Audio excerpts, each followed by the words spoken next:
పాపమునకున్న శక్తిని గురించి మనము పరిశుద్ధ గ్రంథములోని లేఖనములను తరచి విరిచి గమనిస్తూ ఉన్నాం. మొట్టమొదటిగా పాపము వలన అవమానం వస్తుంది. రెండవదిగా పాపం మనల్ని పట్టుకుంటుంది. మూడవదిగా యెషయా గ్రంథం 59వ అధ్యాయం 2వ వచనంలో చూస్తే, మీ పాపములు ఆయన ముఖమును మీకు మరుగుపరిచెను అని వ్రాయబడుతూ వచ్చింది.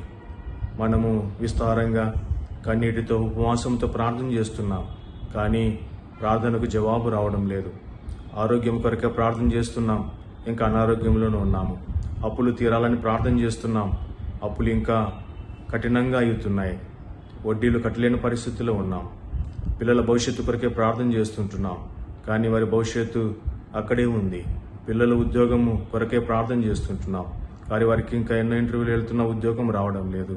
ఎందుకు మన ప్రార్థనకు జవాబు రావడం లేదో తెలుసా? మన ప్రార్థన